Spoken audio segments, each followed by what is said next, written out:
So let's talk about its overall usage.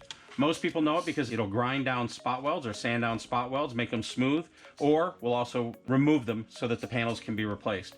Production facilities are using tubing now more than ever before. Tubing, when you cut it, leaves burrs on the inside. You might be able to hear it on my glove. Catching.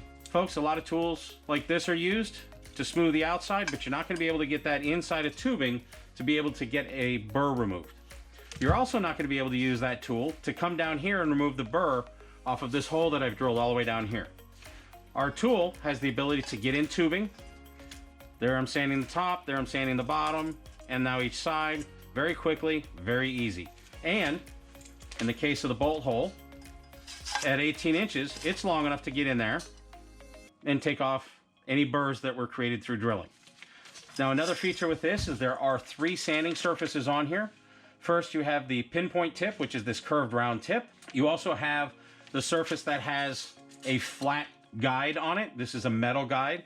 Some of the other companies out there that we go up against have plastic guides. This is a metal guide, which keeps you a very flat belt surface. So that when you are grinding, if you need to keep it up against a surface that you want to maintain a lot of flatness to, that guide will help you to maintain that.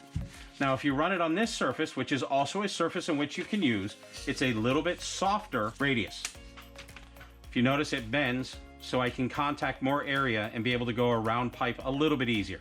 It's not perfect, but it's much better than what this side would be, or obviously this side. So, a couple features that you can see right off the bat when I show you what I've been doing. Right here, this black line is when I use the ceramic and ground out my horrible weld here. I created a hot spot very quickly. The zirconia, even though I was removing the same amount of material, I ran it across all the way and I did not create a hot spot, and I pushed it until I stopped the tool. This one was not stopping the tool. When I moved it, I noticed I had my hot spot. But this isn't necessarily for just welds. It's also can be used on any kind of sealer or any kind of area that you want to create a curve. That glue flows out. It would be very easy with this tool to be able to create nice radius on any kind of sealer or any kind of weld that's in that pinch. I can also flat surface any of the edges and get in pretty tight. Unfortunately, with a tool like this, you're not going to be able to get a nice radius because you're challenged by the tightness of the space.